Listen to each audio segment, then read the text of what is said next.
Oke, selanjutnya kita akan bahas tentang obat-obatan yang dapat mempengaruhi tidur. Jadi, obat-obatan yang dapat mempengaruhi tidur itu dibagi menjadi dua macam. Yang pertama adalah obat-obatan hipnotik, dan yang kedua adalah obat-obatan anti-hipnotik. Nah, kita bahas yang pertama dulu ya, obat-obatan hipnotik. Jadi, obat-obatan hipnotik adalah obat-obatan yang mempermudah tidur. Jadi, obatnya itu ada efek ngantuknya. Contoh obatnya itu adalah benzodiazepines.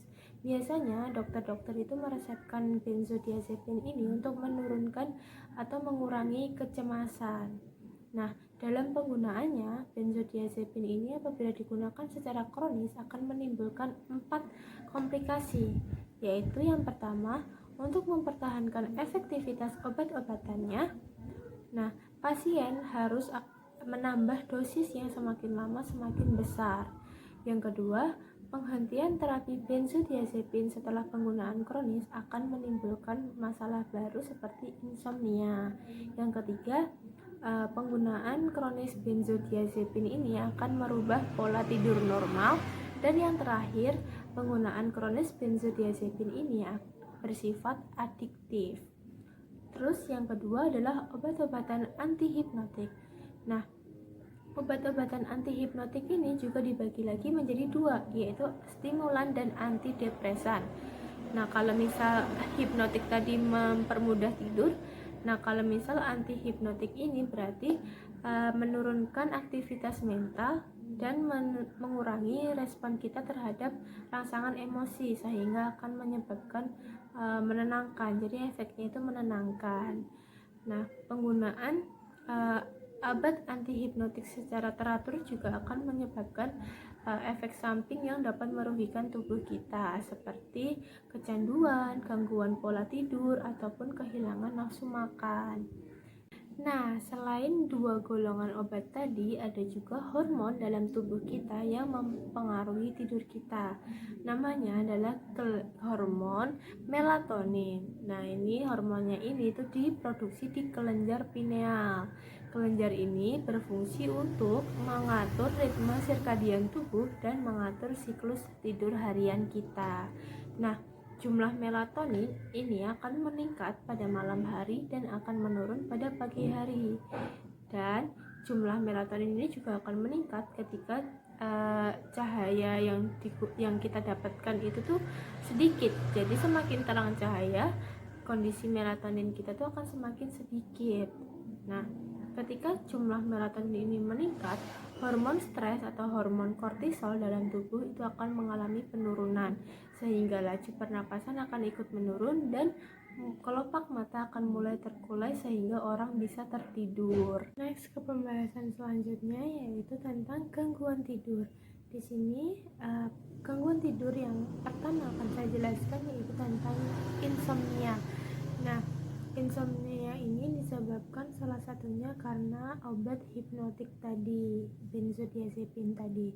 Nah, untuk mempertahankan efektivitas benzodiazepin tadi, pasien semakin lama akan semakin besar dosis penggunaannya, dan ketika sudah kronis terus dilakukan penghentian, maka akan menyebabkan insomnia ini. Penyebab yang lain yaitu sleep apnea. Pasien dengan apnea tidur berhenti bernafas banyak sekali ketika malam. Nah, ketika tertidur kemudian berhenti nafas, maka pasien ini akan terbangun untuk mulai bernafas lagi, kemudian kembali tertidur lagi. Makanya orang dengan apnea tidur ini biasanya akan merasa tidurnya buruk, sehingga akan didiagnosa sebagai insomnia. Nah, penanganan paling efektif untuk insomnia ini adalah dengan dilakukan terapi pembatasan tidur, yaitu dengan cara mengurangi waktu yang diperbolehkan untuk dihabiskan di tempat tidur oleh penderita insomnia secara substansial. Kemudian, setelah satu periode terapi, banyaknya waktu yang dihabiskan di tempat tidur secara gradual ditambahkan sedikit demi sedikit selama latensi tidur masih dalam kisaran normal. Nah, gangguan yang kedua yaitu hipersomnia. Kasus yang sering diteliti itu adalah narkolepsi. Narkolepsi sendiri itu ada beberapa gejala. Yang pertama itu ada dia akan mengantuk ketika siang hari dan akan mengalami episode tidur pendek. Jadi dia akan tidur selama 10-15 menit dan itu terjadi secara berulang-ulang. Kemudian gejala yang kedua adalah katapleksi, yaitu ditandai dengan hilangnya ketegangan otot secara berulang selama bangun yang dipicu oleh kondisi emosional.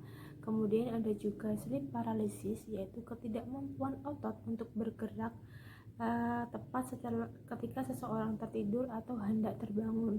Nah, sleep paralysis ini sering kita jumpai atau kita sering kenal dengan ketindihan. Jadi ketindihan itu bukan karena makhluk halus ya, tapi karena mekanisme otot dan otak kita itu tidak selaras. Kemudian gejala selanjutnya itu ada hypnagogic hallucination, yaitu merupakan kondisi seperti bermimpi selama keadaan bangun. Nah, penderita narkolepsi ini bisa tertidur di mana saja.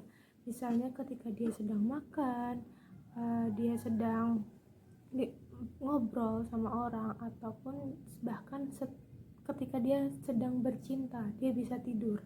Nah, penanganan narkolepsi ini biasanya dengan memberikan stimulan yang merangsang sistem saraf untuk membantu penderita agar tetap terjaga pada siang hari. Namun, obat ini memiliki potensi adiksi dan menimbulkan banyak efek samping yang merugikan tubuh, sehingga diperlukan juga perubahan pada gaya hidup penderita narkolepsi dengan menghindari atau meminimalisir faktor pemicu emosional dengan tidur yang cukup pada malam hari dan lain-lain. Nah, gangguan yang terakhir adalah rapid eye movement sleep behavior disorder atau gangguan terkait tidur REM, yaitu adalah kondisi di mana seseorang memperagakan mimpinya ketika tidur dan biasanya melibatkan gerakan-gerakan. Nah, ketika seseorang dengan tidur REM normal, otot akan lumpuh sementara. Otak akan menunjukkan aktivitas yang mirip seperti terjaga, tekanan darah akan meningkat, pernapasan menjadi tidak teratur, dan mata bergerak cepat ke segala arah. Nah, kelumpuhan selama tidur REM ini memungkinkan seseorang bermimpi dengan aman atau berbaring dengan tenang ketika tertidur. Ketika terjadi gangguan perilaku tidur REM ini, kelumpuhan otot ini tidak terjadi. Jadi sehingga memungkinkan seseorang untuk memperagakan mimpinya secara fisik. Nah, gangguan tidur REM ini dapat berupa ketika berteriak ketika tidur, meninju, menendang, atau bahkan melompat dari tempat tidur. Nah, tidak terjadinya kelumpuhan otot pada tidur REM ini biasanya disebabkan oleh kerusakan pada nukleus selularis yang mengatur relaksasi otot ketika tertidur. Nah, penanganannya bagaimana sih? Nah, penanganan gangguan tidur REM ini biasanya diberikan obat namanya clonazepam. Tapi obat ini juga memiliki efek samping seperti kebingungan pada malam hari dan menyebabkan rasa kantuk pada siang hari, sehingga dibutuhkan alternatif lain. Nah, alternatif lainnya itu dengan memberikan melatonin juga untuk mengobati ini, karena melatonin ini disebut efektif karena jarang menimbulkan efek samping. Nah, tapi selain itu dibutuhkan cara lain juga untuk menjaga keamanan penderita gangguan tidur REM ini atau bahkan keamanan bagi orang-orang sekitarnya, seperti dengan menjadikan tempat tidur itu sebagai tempat yang aman, seperti menghilangkan benda-benda tajam di sekitaran tempat tidur atau menghilangkan benda-benda tumpul di sekitaran tempat tidur, atau bisa dengan menambahkan tambahan bantal di sekitar tempat tidur dengan menghindari alkohol dan lain-lain. Oke teman-teman, setelah mendengarkan apa yang teman-teman saya sampaikan sebelumnya, di sini saya akan membahas terkait dengan effect of long-term sleep reduction atau akibat dari apabila kita mengurangi waktu tidur kita dalam jangka waktu yang lama. Misalnya begini, dalam semalam kita itu membutuhkan waktu tidur 8 jam hingga 9 jam, tapi kita hanya bisa tertidur atau kita hanya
dewasa seperti kita, yaitu tidurnya hanya pada malam harinya saja.